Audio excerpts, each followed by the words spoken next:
Assalamualaikum dear students, hopefully you are all doing well. Welcome to the platform of Learning Academy. I am your host Mohammad Zulkarnain. तो students आज की इस video के अंदर हम 9th class biology जो new book है हमारी उसका नेक्स्ट टॉपिक स्टार्ट करेंगे जिसका टाइटल है कोरोना वायरस या फिर कोविड-19। स्टूडेंट्स आप लोग ये ऐसी चीज़ है, ये टॉपिक जो है ये पहली पिछली बुक के अंदर नहीं था और ये अभी हालिया ऐड किया गया है। और स्टूडेंट्स इसके ऐड करने की वजह ये है क्योंकि अभी हालिया 2019 से लेकर 2022 तक ये जो दौरानिया है यहाँ पर ये जो एक वायरस है, ये एक ऐसी चीज़ जिसको हम आम आँख से देख भी नहीं सकते। आम आँख से क्या, उसको देखने के लिए एक बहुत हाईली पावर्ड इलेक्ट्रॉन माइक्रोस्कोप की ज़रूरत पड़ती है। स्टूडेंट्स एक ऐसी चीज़ को जिसको हम आम आँख से देख नहीं सकते, आम माइक्रोस्कोप से नहीं देख सकते, उसने सारी दुनिया के अंदर बहुत बड़े पैमाने पर जो थी वो तबाही बर्पा कर दी थी। और इसकी जीती जागती मिसाल हम खुद हैं और आप लोग भी हैं, शायद आप लोग भी इससे वाकिफ़ होंगे। ठीक है, एक बिल्कुल एक लॉकडाउन का माहौल था और तकरीबन तमाम स्कूल, कॉलेजेस, यूनिवर्सिटीज़, तमाम इदारे बंद थे और सब जो है घरों में महसूर थे। किसी को खांसी, नज़ला, ज़ुकाम हो जाए तो लोग उससे दूर भागते थे, कहीं से कोरोना तो नहीं हो गया। और बहुत बड़े पैमाने पर दुनिया में इससे अमवात हुई हैं और एक अरसा लगा साइंटिस्ट को इसकी वैक्सीन बनाने में। और लेकिन अल्हम्दुलिल्लाह आज इसकी वैक्सीन मार्केट के अंदर अवेलेबल है और लोग जो है उसकी वैक्सीन लगवा कर अपने आप को इस बीमारी से महफूज बनाते हैं। तो स्टूडेंट्स इस टॉपिक को ऐड करने की वजह ये है क्योंकि एक बहुत ही बड़े पैमाने पर इससे तबाही फैली थी। तो आप लोगों को इस हवाले से बुनियादी मालूमात फराहम करना कि कोविड या कोरोना वायरस है क्या चीज़, ये किस किस तरह से बीमारी फैलाता है, इसकी अलामात क्या हैं, ये कैसे फैलता है, इससे बचा कैसे जा सकता है, हम आज के लेक्चर के अंदर इन सब चीज़ों को स्टडी करेंगे। तो स्टूडेंट्स आप लोगों ने इस लेक्चर को रट्टे लगाने के लिए, याद करने के लिए नहीं लेना, आपने इसको अपने जनरल नॉलेज के लिए लेना है। अगर आपसे कोई पूछ ले कि बताओ अगर किसी को कोरोना वायरस हो जाए तो इसके अलामात क्या हैं, उस पेशेंट्स को क्या क्या सिम्टम्स होंगे, तो आप लोगों को पता होना चाहिए। आप लोगों ने इसको याद नहीं करना, आप लोगों ने इसको समझ लेना है। ठीक है, क्योंकि ये बातें सिर्फ आपके एग्जाम की हद तक नहीं, आपको आगे आने वाली जिंदगी में भी काम आएंगे।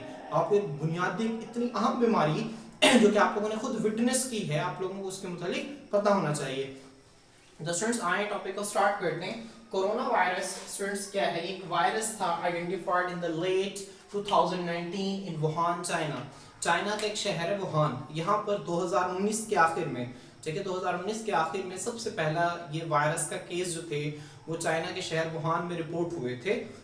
ठीक है, और हमें याद है कि ठीक है, हम याद है कि वहाँ पर जब रिपोर्ट हुए थे केसेस तो एक ये समझ लें कि आप कि ये डर था कि कहीं ये वायरस जो है जितनी तेज़ी से चाइना में फैल रहा था तो ये बाकी दुनिया में भी ना फैल जाए। और फिर ऐसा ही हुआ।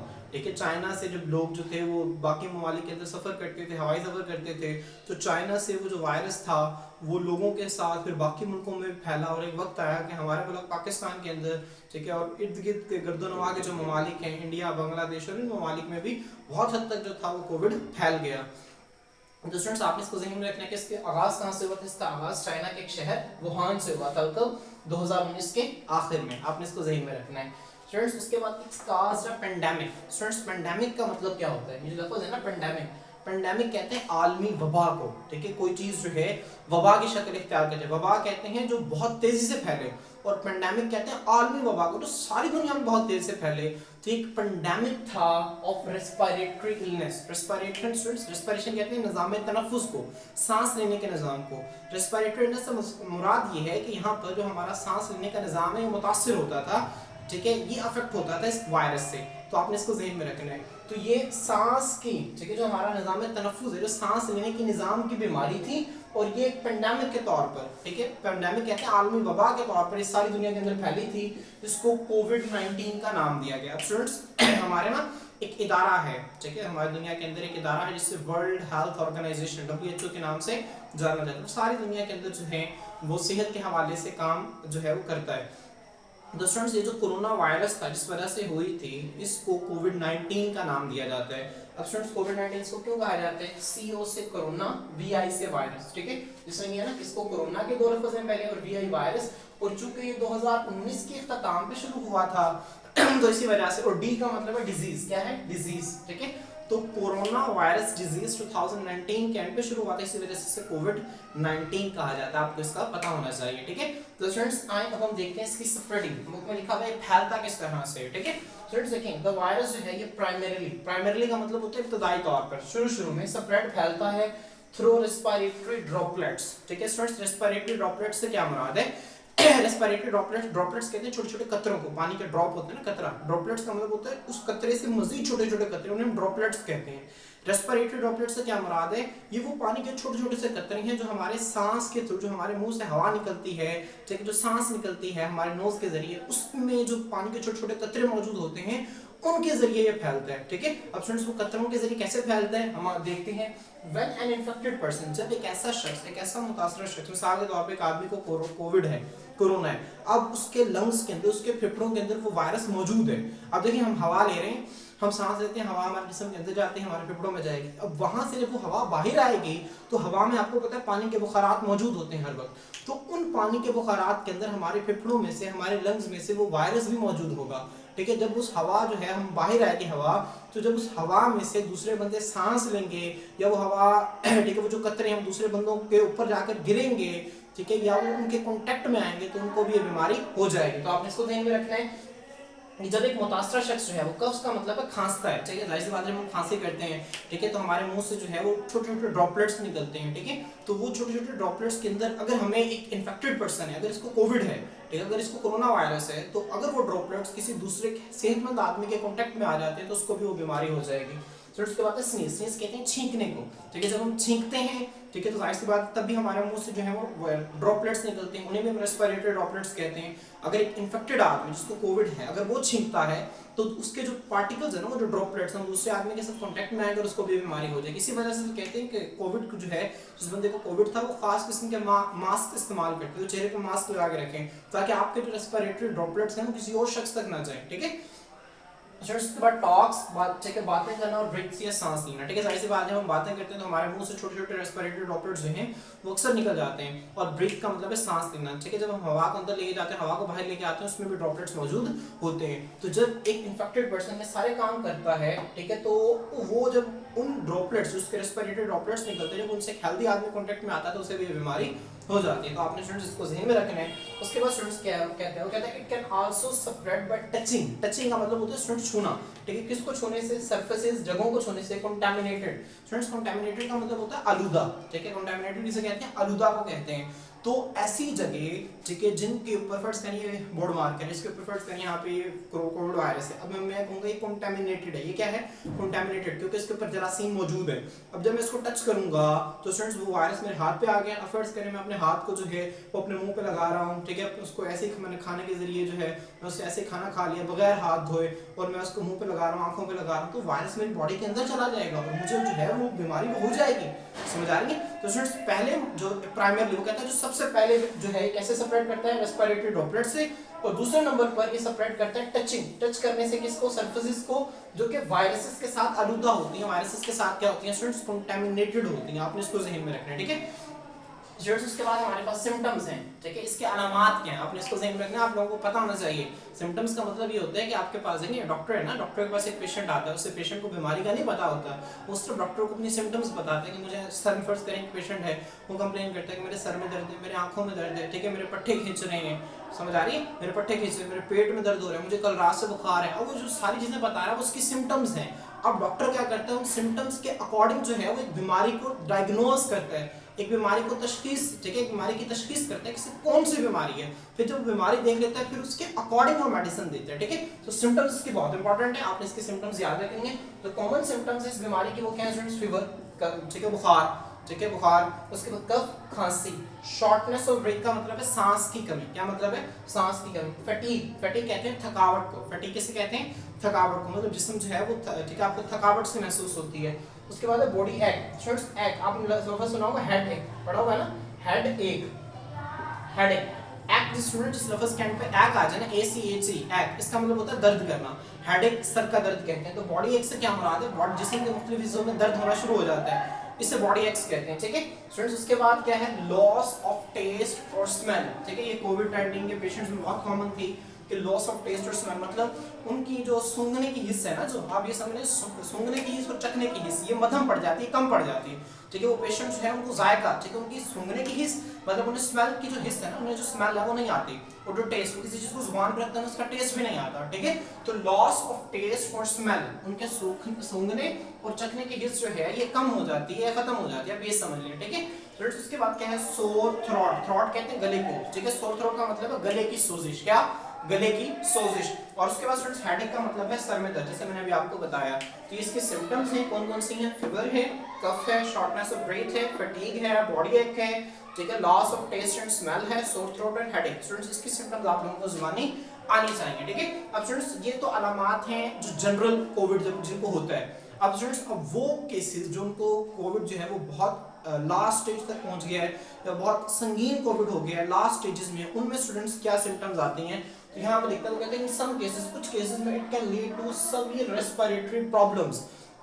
रेस्पिरेशन स्टूडेंट्स मैंने आपको बताया सांस के निजाम के लिए हम लफ्ज इस्तेमाल करते हैं, हमारा सांस लेने का निजाम, इसके लिए लफ्ज रेस्पिरेशन इस्तेमाल करते हैं। तो संगीन किस्म के रेस्पिरेटरी प्रॉब्लम्स हो सकते हैं। रेस्पिरेटरी प्रॉब्लम्स से स्टूडेंट्स क्या मुराद है, हमें लंग्स का शदीद किस्म का इंफेक्शन हो सकता है, ठीक है, हमें जो सांस की नाली है यहाँ पर और हमारे लंग्स में शदीद किस्म के मसाइल जो है वो जन्म ले सकते हैं। आपको पता है कि इंसान के लिए सांस कितनी ज़रूरी है, और अगर ये सिस्टम जो है मुतासिर हो जाता है, जो सांस लेने का सिस्टम है हमारी बॉडी के अंदर, तो इंसान को आप ये समझ लें कि किस तरह से वो सर्वाइव कर सकता है, किस तरह से जिंदा रह सकता है, ठीक है। तो शदीद कुछ केसेस में क्या होता था, सभी रेस्पिरेटरी प्रॉब्लम, शदीद किस्म के सांस लेने में मसले आते थे और इसी वजह से ही लोगों की डेथ होती थी, ठीक है। तो students specially in older adults, खास तौर पर जो बूढ़े लोग हैं, ठीक है, अडल्ट कहते हैं नौजवान को, और ओल्डर का मतलब होता है बूढ़े, ठीक है, खास तौर पर जो बूढ़े बड़े लोग हैं ना उनके अंदर, ठीक है। और and people with underlying health condition, जो उन लोगों के अंदर जिनकी जो अंडरलाइन का मतलब है नीचे कम दर्जे, ठीक है, अंडरलाइन का क्या मतलब है, निचले कम दर्जे की हेल्थ कंडीशन, सेहत के हालात, मतलब जिनकी जो सेहत थी वो अच्छी नहीं थी, बल्कि उनकी सेहत जो थी वो पहले से कंप्रोमाइज थी, या समझ लो पहले से कोई बीमारियां थी, ठीक है, इसे कहते हैं अंडरलाइंग हेल्थ कंडीशंस। स्टूडेंट्स हमारे जिस्म के अंदर एक सिस्टम है, ठीक है, जिसे हम इम्यून सिस्टम कहते हैं। वो सिस्टम क्या करता है, वो जरासीम से हमारे जिस्म की हिफाजत करता है, जरासीम से लड़ता है और हमें जो है महफूज बनाता है। तो बाज़ औक़ात क्या होता है, जब हमें बीमारियां हो जाती हैं, जब हमें कोई भी बीमारी हो जाती है, तो जो हमारा इम्यून सिस्टम है ना वो थोड़ा सा कमज़ोर हो जाता है। इसी वजह से वो जरासीम हम पर अटैक करते हैं और हमारे जिस्म के ऊपर जो है कब्जा करके बीमारी फैला देते हैं, ठीक है। स्टूडेंट्स वो लोग जिनका इम्यून सिस्टम पहले ही कमजोर है, अगर इस तरह के खतरनाक वायरस उनके जिस्म के अंदर चला गया है, तो वहां पर वो शदीद किस्म के सांस के मसाइल जो है वो कॉज कर सकते हैं, समझ आ रही, क्योंकि आपकी बॉडी जो है वो पहले ही कमजोर है, और एक छोटा सा, ठीक है, एक वायरस जो है जब आपकी बॉडी के अंदर जाएगा तो वो आपको बहुत खतरनाक साबित हो सकता है। तो इसी वजह से यहाँ पे लिखा हुआ है कि कुछ केसेस के अंदर जो थे वो खासतौर पर बूढ़े लोग जो होते हैं, बूढ़े लोगों का आपको पता है कि उनके सारे जिस्म के फंक्शन जो है वैसे ही आहिस्ता आहिस्ता कम होना शुरू हो जाते हैं, तो उनकी बॉडी की इम्यूनिटी वैसे कम होती है, तो उनमें जो है वो सब रेस्पिरेटरी प्रॉब्लम्स हो सकती हैं। और उसके अलावा स्टूडेंट्स जो हैं वो हेल्थ कंडीशंस, ठीक है, जिनके जो सेहत के हालात में कॉम्प्रोमाइज होती है, उन्हें भी हो सकती है। तो आपने इसको ज़हन में रखना है, ये सारे इसके क्या हैं, सिम्टम्स हैं, ठीक है। तो स्टूडेंट्स उसके बाद इसकी प्रिवेंशन है, प्रिवेंशन का मतलब क्या होता है, बचाव। अब इससे हम बच किस तरह से सकते हैं, ठीक है। तो स्टूडेंट्स ये सारी मेरा नहीं ख्याल कि मुझे बताने की ज़रूरत है, क्योंकि हमने जो है ये प्रैक्टिकली किया हुआ है, आप लोगों ने भी देखा होगा।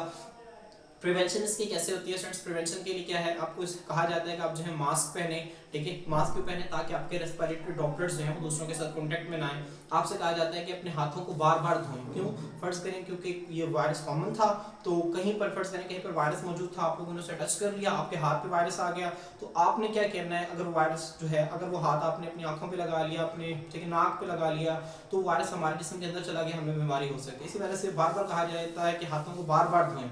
और चूंकि वायरस है वो खतरनाक वायरस है, तो हाथों के लिए एक लिमिट है कि इतने लिमिट तक आपने हाथों को धोना है, ठीक है, कम से कम 20 सेकंड्स तक हमने हाथों को साबुन के साथ धोना है, ठीक है। और या फिर स्टूडेंट्स एक चीज है जिसे हम सैनिटाइजर कहते हैं, सैनिटाइजर के अंदर क्या होता है, अल्कोहल होती है, अल्कोहल स्टूडेंट्स क्या करती है, ठीक है, वो जरासीम को मारने की सलाहियत रखती है। जिस तरह आपने देखा होगा डॉक्टर है ना, जो वो कहीं पर इंजेक्शन लगाने से पहले ना वो स्पिरिट लगाता है ताकि उस जगह को जरासीम से साफ कर ले, ठीक है, फिर वो इंजेक्शन लगाता है। इस तरह हमारे पास वो भी अल्कोहल होती है, ठीक है। तो स्टूडेंट्स ये भी अल्कोहल है जो सैनिटाइजर के अंदर मौजूद होती है, ये जरासीम को मारती है और इसकी परसेंटेज होती है, ठीक है, मतलब जो अल्कोहल है ना, अल्कोहल बेसिकली कहते हैं, वो शराब को कहते हैं, प्योर शराब जो होती है। अब वो अल्कोहल के साथ एक पर्टिकुलर परसेंटेज में दूसरी चीजें ऐड करके सैनिटाइजर्स बनाए जाते हैं। तो स्टूडेंट्स अल्कोहल की कितनी परसेंटेज होनी चाहिए? 60%। 60% अल्कोहल और बाकी उसके अंदर दूसरी चीजें ऐड करके सैनिटाइजर जब बनाया जाएगा तो ये जरासीम को मारने के लिए बहुत मौसर है। तो इस सैनिटाइजर के साथ 60% अल्कोहल वाले सैनिटाइजर के साथ आपने हाथों को अच्छी तरह से मलना है, साफ करना है, ठीक है। बार बार ये कहा जाता था कि अपने हाथों को जो है वो अपने नाक पर, मुंह पर ना लगाएं, बार बार हाथों को वॉश करें। किसी दूसरे बंदे के साथ जो है वो, जिस बंदे को खांसी है, नजला है, जुकाम है, उसके साथ कॉन्टेक्ट में ना आए, ठीक है। तो ये बार बार ताकीद की जाती थी। इनफैक्ट तो तब तो ये था कि इस बंदे को जो है वो जुकाम हो गया, खांसी हो गई है, उससे भी लोग दूर भागते थे, कहीं से कोविड ही ना आए, ठीक है, क्योंकि खतरनाक बीमारी थी ना, सारी दुनिया में फैल गई थी, ठीक है। वो समझते थे कि शायद कोविड हो गया है। तो ये इस बहुत खतरनाक बीमारी थी और बहुत बुरा दौर था, ठीक है। इवन जो थी वो मसाजिद के अंदर ये ताकीद कर दी गई थी कि लोग जो है वो एक एक फीट, एक एक मीटर के फासले पर खड़े हों एक दूसरे से। तो बड़ा जो था वो एक सख्त मुश्किल वक्त था कोविड-19 का, कोरोना वायरस का, ठीक है, जो कि गुजर गया। अल्हम्दुलिल्लाह इसकी जो है वैक्सीन जो है वो अवेलेबल है। तो स्टूडेंट्स हम इसकी प्रिवेंशन के ऊपर रेट कर लेते हैं। Wearing a mask over nose and mouth, नाक और मुंह पर जो है मास्क पहनना जो था वो लाजमी था। Can help to prevent the spread of this disease, वो इस बीमारी के फैलाव को क्या कर सकता था? कैन हेल्प, मदद कर सकता था टू प्रिवेंट, बचाव के लिए, द स्प्रेड, फैलाव में, ऑफ दिस डिजीज, इस बीमारी का जो फैलाव है ना उससे बचने के लिए मुंह और नाक पर मास्क पहनना जो है वो मददगार साबित हो सकता है। वॉशिंग हैंड्स फ्रीक्वेंटली, फ्रीक्वेंटली का मतलब होता है स्टूडेंट्स बार बार, ठीक है, हाथों को बार बार धोना भी सोप साबुन के साथ, एटलीस्ट 20 सेकंड्स, कम से कम 20 सेकंड तक, 20 सेकंड तक आपने हाथों को अच्छी तरह से, ठीक है, रब करना है, ठीक है, अच्छी तरह से वॉश करना है। और यूज ऑफ हैंड सैनिटाइजर या हाथ हैंड सैनिटाइजर का इस्तेमाल करना है। सैनिटाइजर मैंने आप लोगों को बताया कि क्या होता है, ठीक है, अल्कोहल होती है जो कि हाथों को साफ करने के लिए इस्तेमाल होती है, जरासीम को मारने के लिए इस्तेमाल होती है। तो हैंड सैनिटाइजर हमने इस्तेमाल करना है 60% अल्कोहल के साथ। तो can also prevent the spread of this disease, तो ये भी इस बीमारी के फैलाव में जो है वो मददगार साबित हो सकती है, ठीक है। तो स्टूडेंट्स उसके बाद लास्ट पे जो है वैक्सीनेशन है। वैक्सीनेशन स्टूडेंट्स क्या होती है, मैंने आप लोगों को इसका कॉन्सेप्ट पहले भी दिया था, मैं आप लोगों को दोबारा बता देता हूँ। स्टूडेंट्स जब बाहर से हमारे जिस्म के अंदर एक खास किस्म के सेल्स होते हैं जिन्हें हम सफ़ेद खुलिया वाइट ब्लड सेल्स कहते हैं, ठीक है। जब बाहर से हमारे जिस्म के अंदर कोई भी चीज़ दाखिल होती है ना, तो उस चीज़ को पहचान कर उसके खिलाफ ना एक आर्मी तैयार कर देते हैं, फौज तैयार कर देते हैं, ठीक है। वो फौज क्या करती है, वो जरासीम से लड़ती है और उसको मार देती है। अब स्टूडेंट्स फर्ज करें हमारे जिस्म के अंदर जब बाहर से एक हेल्दी वायरस आ गया है, अब हमारा जिस्म क्या करेगा, हमारे वाइट ब्लड सेल्स उसको पहचानेंगे, उसको पहचानने में, उसके फौज तैयार करने में टाइम लेंगे, उसके खिलाफ फौज तैयार करेंगे। उतनी देर में वायरस हमारे सारे जिस्म के अंदर फैलकर हमें बहुत संगीन किस्म की जो है बीमारी, इन्फेक्शन कॉज कर देगा, समझ आ रही है। तो फिर उस इन्फेक्शन को ओवरकम करना जो है वो हमारे जिस्म के बस की बात नहीं होती, फिर हमें बाहर से मेडिसिन लेनी पड़ती हैं। लेकिन स्टूडेंट्स वैक्सीन में क्या किया जाता है, वैक्सीन में एक जानदार को, एक वायरस को कमज़ोर कर दिया जाता है। क्या कर दिया जाता है, कमज़ोर कर दिया जाता है, या तो वो तकरीबन मर चुका होता है या वो तकरीबन इतना कमज़ोर हो चुका होता है कि वो जो है वो हमारे जिस्म के अंदर जाकर बीमारी नहीं फैला सकता, ठीक है। हमने देखा था ना कि वायरस बीमारी किस तरह से फैलाते हैं, हमारे जिस्म के अंदर जाके तकसीम होना शुरू हो जाते हैं, वो उतनी ही कॉपीज तैयार करते हैं हमारे जिस्म की मशीनरी को इस्तेमाल करते हुए। तो स्टूडेंट्स यहाँ पर फिर क्या होता है, वैक्सीन में हम कमज़ोर जरासीम को, कमज़ोर वायरस को लेकर जिस्म के अंदर दाखिल करते हैं, हमारे वाइट ब्लड सेल्स उसको पहचानते हैं, उसके खिलाफ फौज बनाते हैं। अब उसके खिलाफ पूरी फौज तैयार हो जाती है, ठीक है, लेकिन चूंकि वो कमज़ोर जरासीम है, हमारे जिस्म के अंदर कोई भी बीमारी फैला नहीं पाता। अब स्टूडेंट्स होता क्या है, जब बाहर से कोई भी और हेल्दी वायरस दोबारा दाखिल होता है ना, तो वाइट ब्लड सेल्स पहचानते हैं, वो तो कहते हैं ये भाई ये तो वही आदमी है जिसके खिलाफ हमने पहले से फौज तैयार की हुई है, तो इसके खिलाफ नई फौज बनाने की कोई ज़रूरत है हरगिज़ नहीं है। तो जो पहले से मौजूद, जो कमज़ोर जरासीम के लिए जो फौज तैयार की थी ना, वही इस पर अटैक करती है और इसको ख़त्म कर देती है। ये स्टूडेंट आम से आसान अल्फाज में वैक्सीन मैंने आप लोगों को समझा दी है कि वैक्सीनेशन होता क्या है। वैक्सीनेशन हमेशा बीमारी से पहले होती है, ठीक है। तो स्टूडेंट वैक्सीनेशन क्या है, वैक्सीनेशन जो है प्ले अ क्रूशियल, क्रूशियल का मतलब है अहम रोल, किरदार में protecting from covid, corona virus से, कोविड-19 से बचने के लिए वैक्सीनेशन जो है ये अहम किरदार अदा करती है, ठीक है। उसके बाद स्टूडेंट्स कहते हैं vaccine help to recognise, recognise का मतलब है पहचानना, एंड फाइट, फाइट का मतलब है लड़ना, ठीक है। द वायरस, जो वैक्सीन है ये क्या करती है, वायरस को पहचानती है और उससे क्या करती है, लड़ती है। Reducing the severity of diseases, ठीक है, और जो बीमारी की सेवेरिटी कहते हैं शिद्दत को, रिड्यूस कहते हैं कम करने को, ठीक है, और बीमारी की शिद्दत को स्टूडेंट्स क्या कर देती है, कम कर देती है। ये वैक्सीन का काम है, ठीक है। तो आप लोगों ने इसको जहन में रखना है। तो स्टूडेंट्स ये हमारा कोविड-19 का टॉपिक था, होपफुली आप लोगों को समझ आया होगा, बहुत इंटरेस्टिंग टॉपिक था। हमने इसके मुताबिक जनरल से बातें डिस्कस की जो कि हमारे बुक के अंदर लिखी हुई हैं और जो इस लेवल पर आप लोगों के लिए जानना ज़रूरी है। तो स्टूडेंट्स आज के लिए इतना ही, इंशाल्लाह नेक्स्ट वीडियो के अंदर नेक्स्ट टॉपिक के साथ आपकी खिदमत में हाजिर होते हैं। अल्लाह हाफिज़।